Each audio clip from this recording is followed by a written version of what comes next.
गायत्री महामंत्र एक बार मेरे साथ दोहराओ। ओम भूर्भुवः स्वः तस्सवितुर्वरेण्यं भर्गो देवस्य धीमहि धियो यो नः प्रचोदयात्।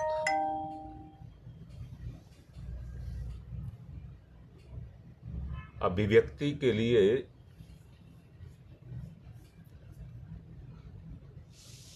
हमारी चैतन्य शक्ति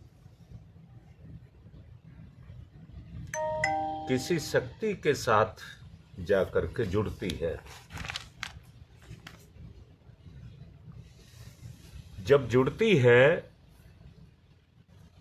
तो उसी के गुण हमारी चेतना पर आकर के उतरते हैं।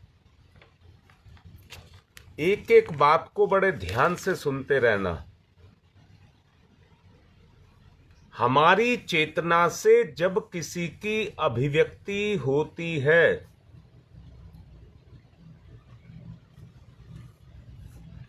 शीशे के सामने कोई वस्तु नहीं है,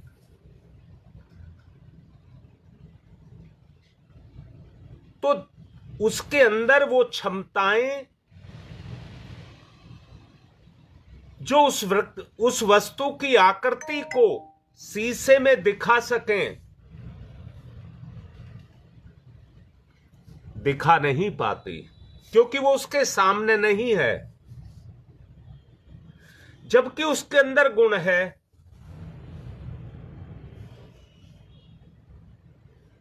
इस बात से मैं आपको यह समझाना चाहता हूं,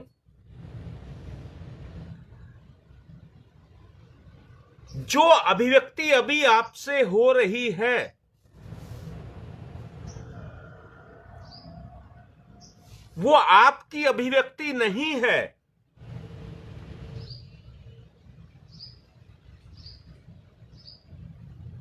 वो आपकी चेतना पर जो आया है उसकी अभिव्यक्ति है।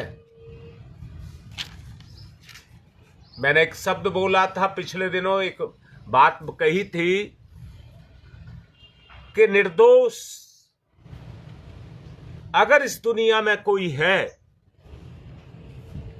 तो वो परमात्मा है। वो परमात्मा है और हम उसी के अंश हैं। मैं सीधा सीधा बोल रहा हूं। क्या लोभ अपने आप आपके अंदर प्रकट हो जाता है? जब तक लोभ के साथ आपका संबंध ना जुड़े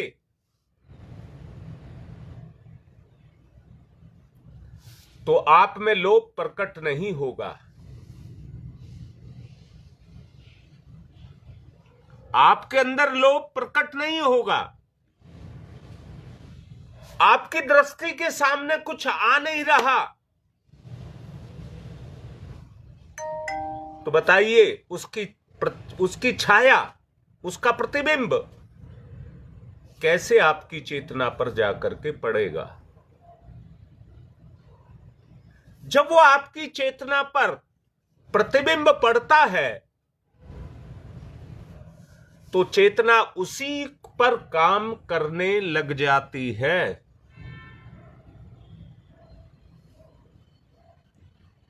उसी पर काम करने लग जाती है। जो हमारा जीवन चल रहा है, इसके अंदर सोच चल रही है, ये और कुछ नहीं, संसार का प्रभाव हमारी चेतना को प्रभावित करके हमें उस तरफ चला रहा है और उसी को माया कहते हैं। मैं समझता हूं आपको मेरी ये बात किसी हद तक समझ आई होगी।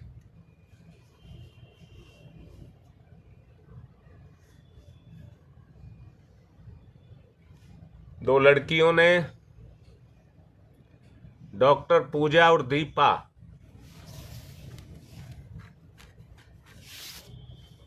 इन्होंने कल मुझसे कुछ बातें पूछी हैं और मैंने इनसे कहा था,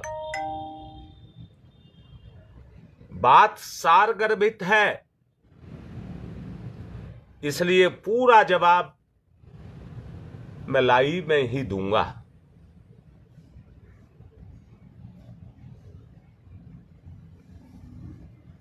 पहले एक बात कहना चाहता हूं,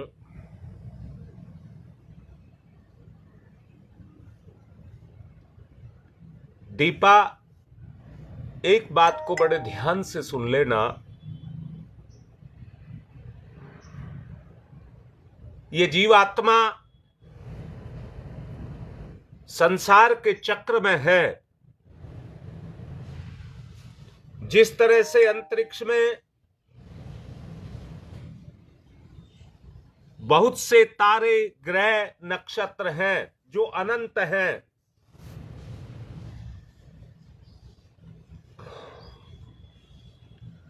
वो सब के सब अपने परिपथ पर घूमते रहते हैं, अपने परिपथ पर घूमते रहते हैं।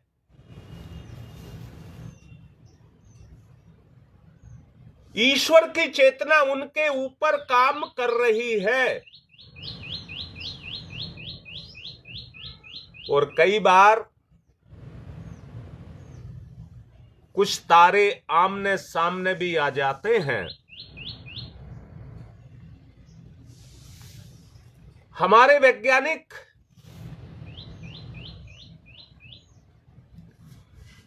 अपनी कुछ बातें कहते हैं ये टकरा जाएंगे, परंतु कोई सत्ता है जो उन्हें टकराने नहीं देती, जो उन्हें टकराने नहीं देती, उनकी रक्षा कर देती है, मार्ग बदल देती है। यहां पर मैं एक बात और कहना चाहूंगा। जैसे अंतरिक्ष में यह सारा बताया गया, ये घूमते रहते हैं, नजदीक की तरफ आते हैं तो परंतु बहुत से बिछड़ते भी रहते हैं। हर तारे की अपनी एक दुनिया है।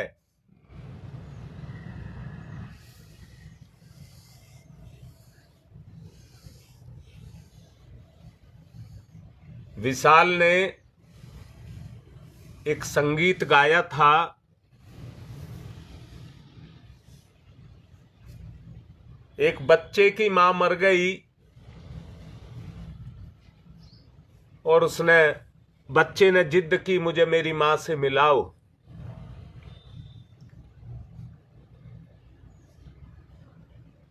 जब बच्चे ने जिद की तो उसका पिता उसको खुले आसमान में ले जाकर के कहता है, बेटा तेरी मां काम से गई है।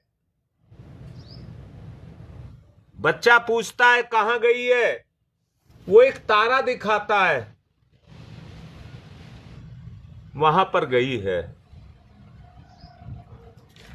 अपना काम करके लौट के आ जाएगी।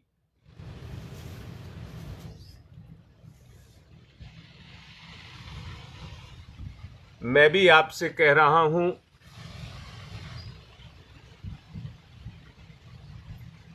ये आवागमन है।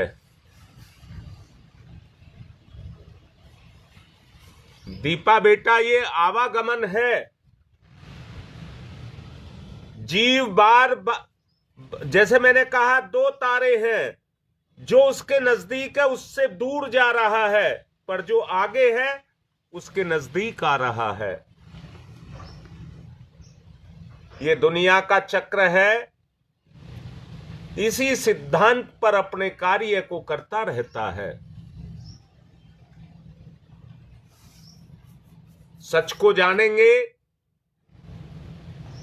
मैंने कल रिश्तों के बारे में आपसे कहा था,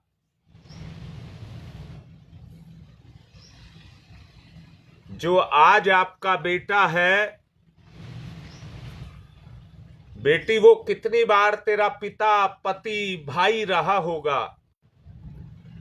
वो रहा होगा, तुम इस बात को नहीं जानती।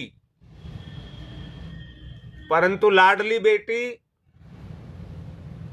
इस संसार में आकर के जीवन को लेकर के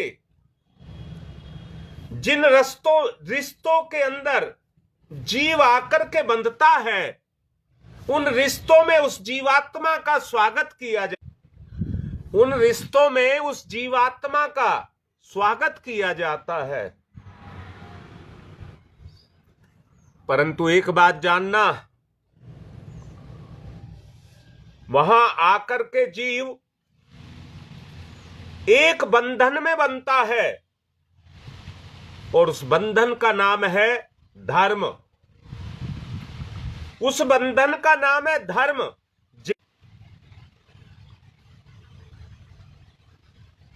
जैसे मैंने अभी कहा कि तेरा बेटा कितनी बार तेरा भाई, पिता, पति रहा होगा,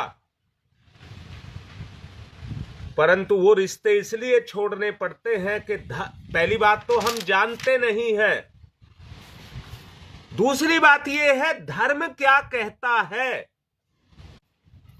अगली बात कह रहा हूं, जो इस जन्म में आपका रिश्ते के साथ संबंध है, जो भी संबंध है, वो कर्म बन जाएगा, वो कर्म बन जाएगा और जीव फिर जन्म लेगा उन्हीं कर्मों को भोगने के लिए। जैसे कर्म करेगा बार बार भोगने के लिए, ये परिवार रूपी जो संगठन है, इसी में वो बार बार आएगा, बार बार आएगा, बार बार आएगा। बेटा, तुम्हारी मां भी इस दुनिया में आई, एक समय तक सबके साथ जो रिश्ता था उसे निभा करके चली गई। ये परिवार है, इसी परिवार की दायरे में हर जीव को बंधना होता है। बार बार जीवात्मा नए नए आकार को लेकर के आती रहती है और अपने रिश्तों को बदलती रहती है, कर्म के कारण, कर्म के कारण। अब मैं अगली बात को आप लोगों को समझाना चाहूंगा। अगर इससे निकलना है, इस बंधन से निकलना है, विराट में समाना है, तो उसके लिए एक बात समझाना चाहूंगा। पहले ऋषि आश्रमों की व्यवस्था थी, गरीब से लगाकर राजा तक सब अपने बच्चों के भविष्य निर्माण के लिए उन बच्चों को ऋषि आश्रमों में भेजा करते थे। वहां का अपना एक वातावरण था जिसमें जीवन की उन कलाओं को सीखते थे, धर्म की मर्यादाओं को सीखते थे।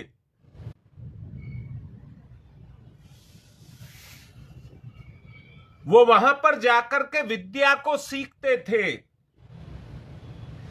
विद्या मनुष्य का विशेष रूप है, विद्या मनुष्य का विशेष रूप है जो उसके अंदर छुपा हुआ है। इतनी बात समझ आई हो तो फिर से ध्यान देना। मैंने कहा है विद्या मनुष्य का विशेष रूप है जो उसकी चेतना के अंदर छुपा है। अभी तो भोग विलास, काम, क्रोध ये हमारे अंदर से प्रकट हो रहे हैं, पर इनके पीछे भी हमारी बुद्धि काम करती है। इसी ही विद्या का अगर सही सदुपयोग किया जाए, भोग विलास, सुख और यश, भोग, सुख और यश तीनों इसी में से निकल करके आते हैं। जो कर्म करता है वो भोग, वो अपनी बुद्धि का प्रयोग भोग के लिए कर सकता है। सबसे पहला नियम है भोग, दूसरा नियम है सुख, और तीसरा नियम है यश। तीसरा नियम है यश। अब आप देखिए अपनी चेतना को, आप अपनी चेतना का प्रयोग कहां पर कर रहे हैं? ज्यादातर व्यक्ति इस दुनिया में संसार को भोगने के लिए आते हैं और दूसरे नंबर पर सुख के लिए आते हैं। परंतु कितने ऐसे हैं जो अपने यश, मान, कीर्ति को बढ़ाएं? विद्या गुरुओं का भी गुरु है, विद्या गुरुओं का भी गुरु है। और विदेश कह रहा हूं, विदेश में रह करके भाई के समान है। विदेश में रह करके विद्या भाई के समान है। अब ये सोचिए, विदेश मैंने किसको कहा?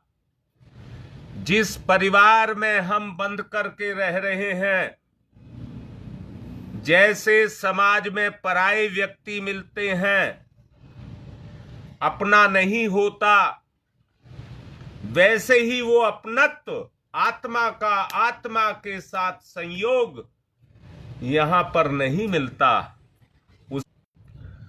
उसी के कारण इस संसार में रह करके जीव उस चेतना से चेतना के संबंध को जोड़ नहीं पाता। ये विद्या गरीब से गरीब और राजा से राजा जिसको भी मिल जाती है, वो ही व्यक्ति इस संसार में पूजा जाता है जो विद्या के साथ जुड़ता है। मैं आपसे पूछता हूं, क्या राजा विद्या को नहीं पूजता है? जो संसार में बड़े से बड़े यश और कीर्ति और उसको पाता है, क्या वो उस सच्चाई को झुठलाता है? विद्या की पूजा सब, इसलिए इस विद्या रूपी शक्ति की पूजा हर जगह पर होती है। ये पूजनीय है। यहां मैं एक बात कह रहा हूं कि विद्या को देवता भी पूजते हैं। अगर उनके अंदर देवत्व का गुण है तो वो इसलिए ही है क्योंकि उनके अंदर विद्या है। नेट बहुत ही ज्यादा दिक्कत कर रहा है। वैसे कल पवन ने कुछ किया है, मुझे नहीं पता, वो जो कर रही है उसकी टीम कर रही है अपने काम को, वो कुछ इसका इंतजाम कर रहा है। और मैं आपसे ये कहूंगा,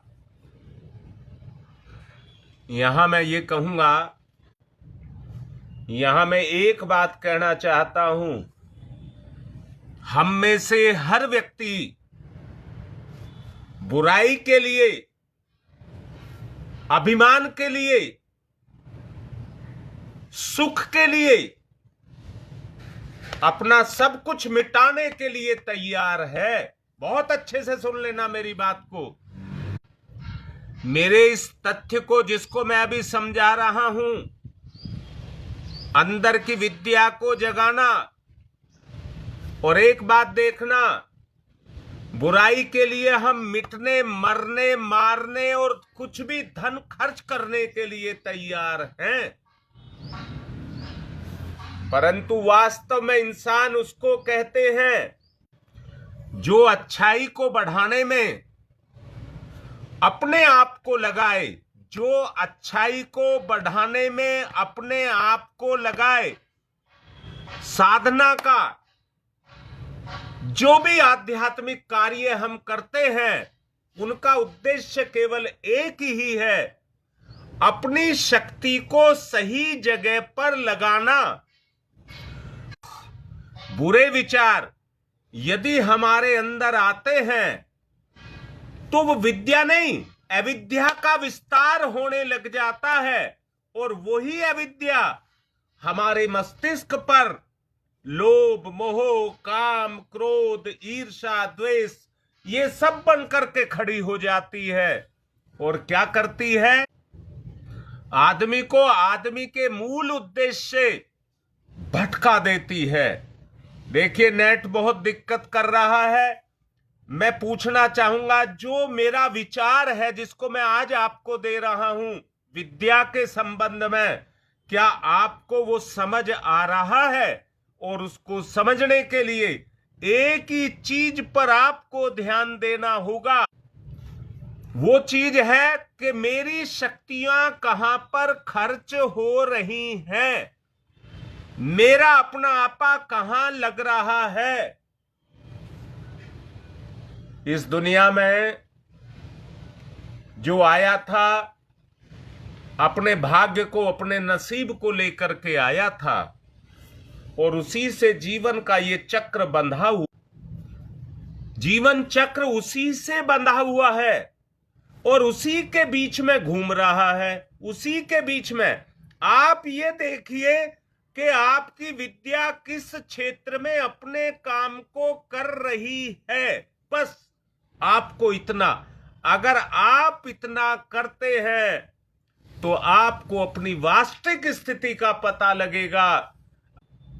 अगर वे विद्या संसार के मोह माया में लगी है तो आपके ऊपर वही चीज काम कर रही है। यहां मैं फिर से कहूंगा, धर्म होने के कारण जो सास ससुर, पति, भाई, बेटा ये संबंध है, अगर धर्म में बंद करके आप अपने जीवन को जी रहे हैं तो वो विद्या उस रिश्ते पर ये विद्या वैसा ही काम कर रही है। और इसकी एक बात कहना चाहूंगा कि ये विद्या वो ज्ञान है, ये विद्या वो प्रकाश है जो अपने सही स्वरूप को जागृत करती है। इसको जीवन का प्रकाश भी कह सकते हैं। जिसकी विद्या की लो व्यक्ति की, जिसके अंदर विद्या की लो जागृत हो गई, उसका जीवन गुणों से भरता चला जाएगा। अगर विद्या की लो जागृत नहीं हुई तो बड़े लाड से कह रहा हूं, उसका जीवन पशुवत हो जाएगा, यानी कि इंसान के स्तर, और जितना स्तर गिर जाएगा वो अपने मूल से उतना ही भटक जाएगा, अपने मूल से उतना ही भटक जाएगा। आपके घर में चूहे जन्म ले लेते हैं, कीड़े मकोड़े जन्म ले लेते हैं, गाय भेड़ बकरी बच्चे देती हैं, वो सब आपसे जुड़े हुए हैं। जो आपके घर में जन्म लेते हैं वो कहीं ना कहीं से हमारे रिश्ते हैं, आत्मा के रिश्ते हैं। परंतु देखिए, अपने ही घर में चूहों को मारने के लिए हम जहर की दवाई रख देते हैं। जो उनको ज्ञान नहीं होता, उनको विद्या नहीं होती, पर वो उसको खा करके दम तोड़ करके वहीं उन्हीं के बीच में मर जाते हैं। सचमुच हमारा रिश्ता जिसको वहां काम करना चाहिए था वो नहीं करता। मरते इसलिए हैं कि हानि पहुंचाते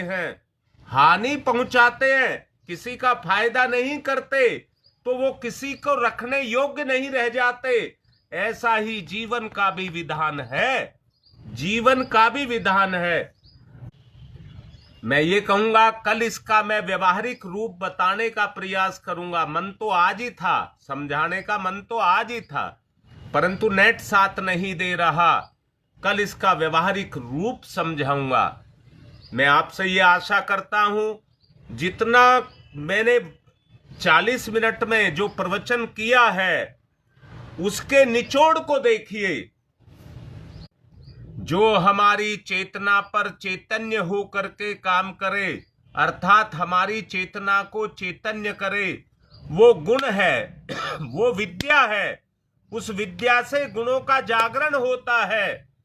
परंतु जो सुख और भोग की तरफ लग गई वो अविद्या है। आप इस बात का खूब अच्छे से निचोड़ निकालेंगे। आज की बात को ओम तम सोमा ज्योतिर्गमय, ओम तम सोमा ज्योतिर्गमय, तम सोमा ज्योतिर्गमय, असतो मा सद्गमय, असतो मा सद्गमय, असतो मा सद्गमय, मृत्योर्मा मृतम, तमसो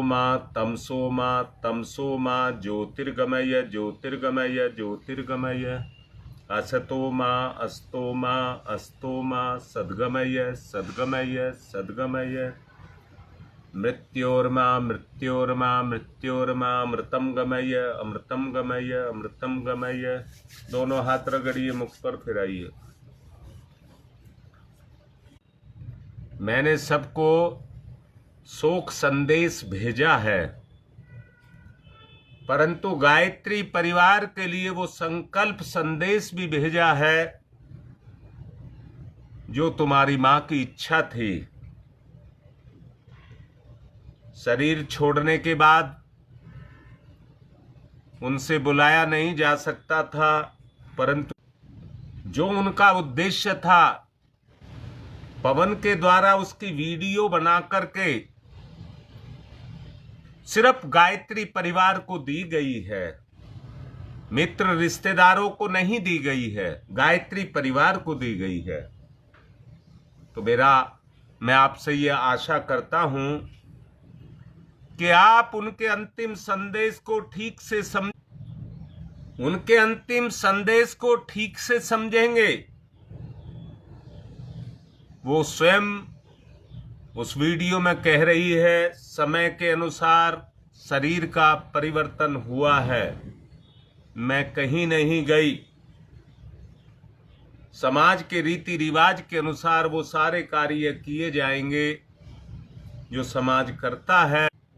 ये ध्यान देना, चेतना कहीं नहीं जाती है, केवल आकार बदलता है और अपने कर्मों को भोगने के लिए एक समय के बाद आती है।